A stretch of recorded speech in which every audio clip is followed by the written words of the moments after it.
Positioning Your Life. Xiefeng. Translation edited by Qin Yu. An ancient saying goes, people aim for higher ground, while water flows to lower places. To this day, I still don't understand where the higher ground is and where the lower places are. The Earth is suspended in space, so how do we distinguish between high and low places? If we leave people behind and gradually shrink the Earth until it becomes non-existent, everyone would be standing foot to foot. So whose head would be facing down? This is a question of thinking, not one of height or direction. It's much like the ancient belief that the heavens are round and the earth is square, or the sun revolves around the earth. Leaving aside where the water flows, let's talk about people aiming for higher ground. Where exactly is this higher ground? In popular terms, the vast majority of Chinese people understand this higher ground as getting an education, becoming an official, making money, bringing glory to their ancestors, and bringing honor to the country. Look at Chinese history and then examine China's current situation.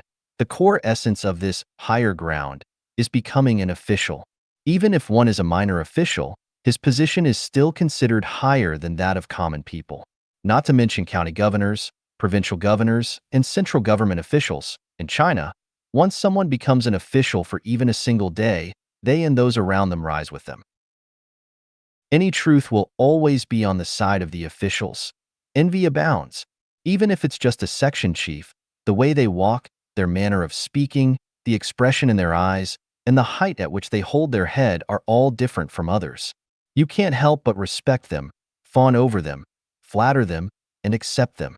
So, without a doubt, the so-called people aim for higher ground has had its mystery uncovered. It's all about striving to become an official, running for office, trying to be an official, and holding on to that position. All other pursuits are inferior. Only becoming an official is high. What do scholars amount to? Aren't they just there to serve the officials? What does money amount to? If you don't curry favor with officials, who knows when that money might end up in their pockets? I wish everyone could be an official, even a high-ranking one, but unfortunately, even if a 30-person unit has 10 deputy section chiefs, the majority will still be common people. If we set our life's goal on becoming an official, we might never find peace in this life. Telling lies, speaking in empty words, making grandiose claims, deceiving and betraying each other, scheming, and covering things up will become routine. The saying goes, real men have to be ruthless. One can't be an official without deceit. Not taking bribes is a waste, with shifty eyes. If you're honest, serious, and hardworking, yet neither want to be a master nor a servant, then you are not cut out to be an official. You should quickly adjust your life goals and direction. So, how should you position your life? If you have the chance to be an official, I advise you to set your life goal on becoming one. The benefits of being an official are too numerous to count. I could talk about them for 3 days and nights without exhausting the subject.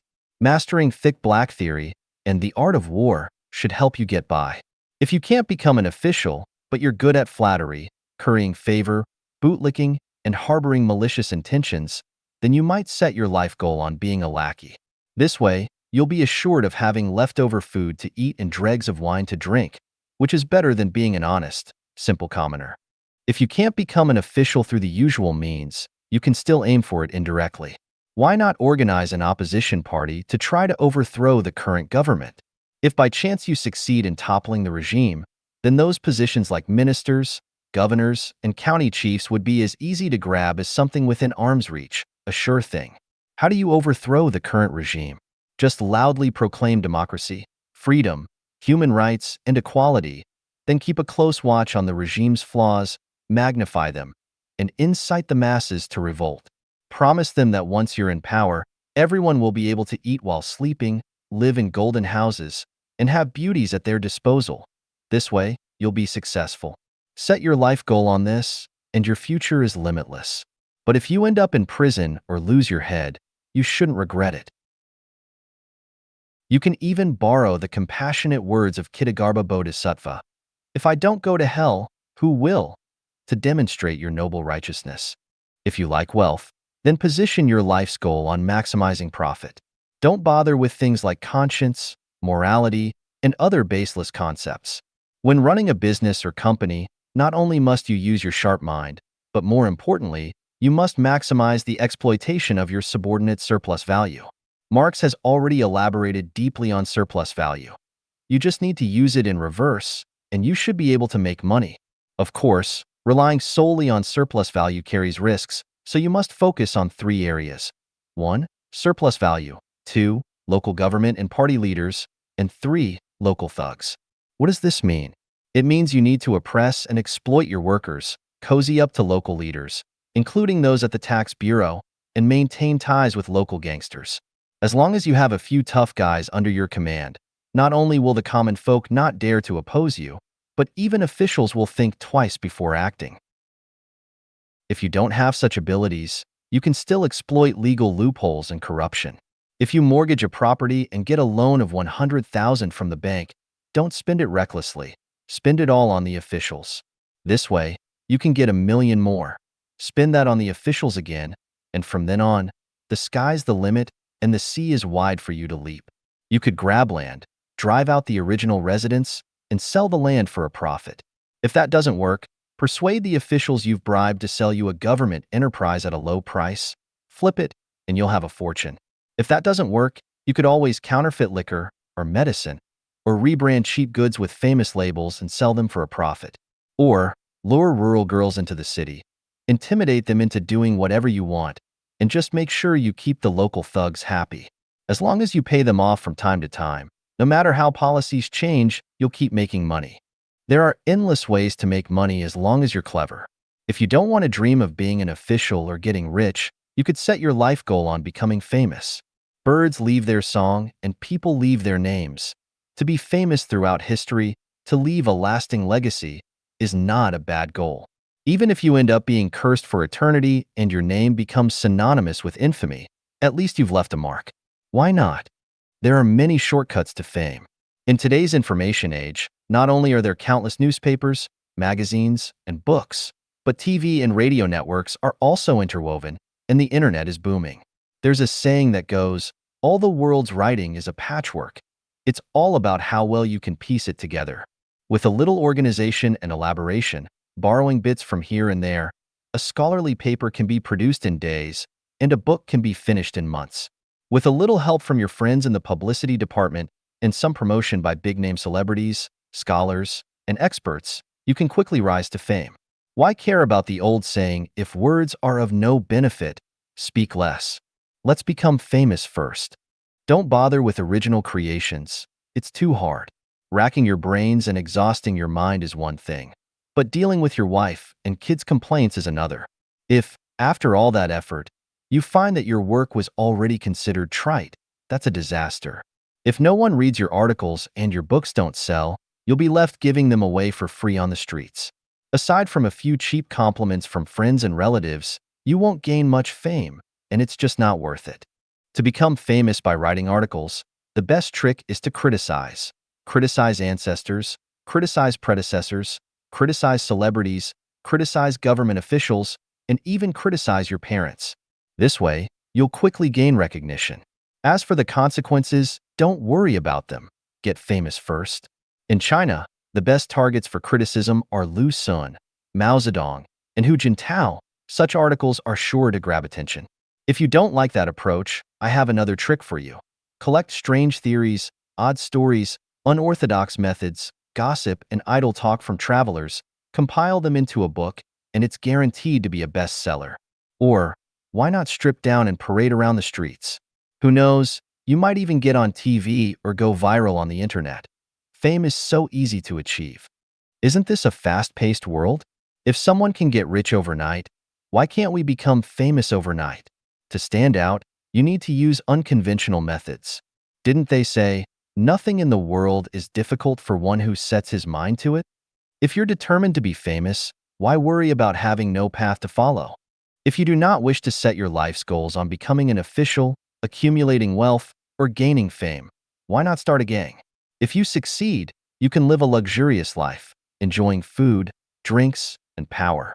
As they say, heroes get the beautiful women, and you might even have a few ladies fawning over you. How glamorous and carefree. Of course, your freedom may be somewhat restricted. You might get a knock on your door in the middle of the night. But as the saying goes, If you don't risk your life, you can't catch the wolf. Or, if you're afraid of dirtying your pants, you won't reach the roof. Just go for it, and if things don't work out, so what?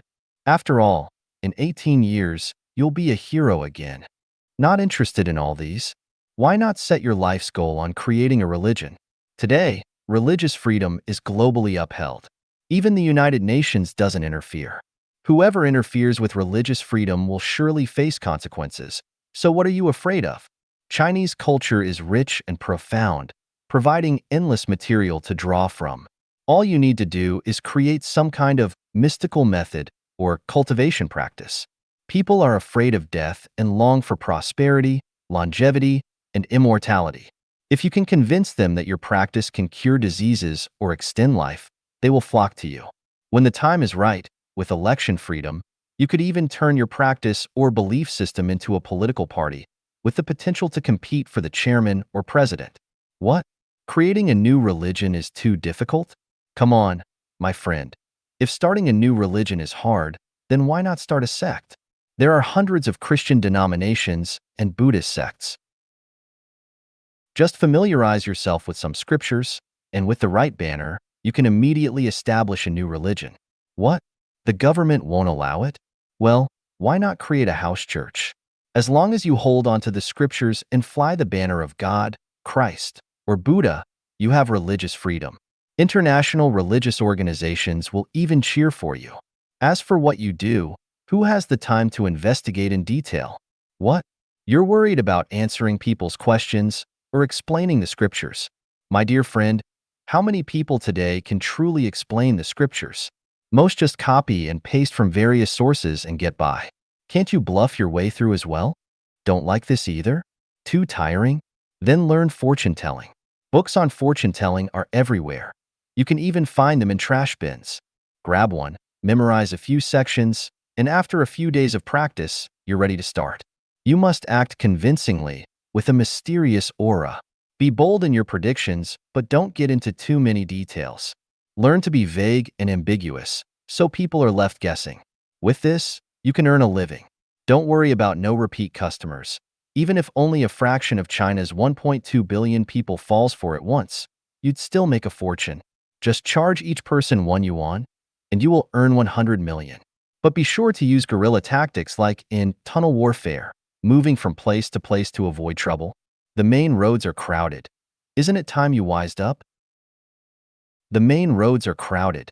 Isn't it time you wised up? What? You want to make money in cities or tourist areas? That's not hard either.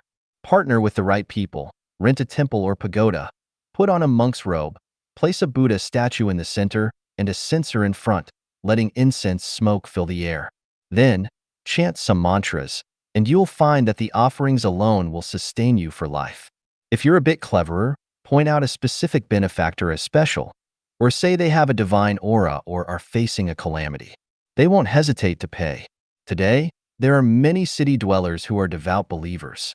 Who doesn't want peace, wealth, or blessings from Buddha? Who doesn't want a prosperous family? If you can tap into these desires, even PhD holders and scholars will pay, let alone wealthy business executives and corrupt officials.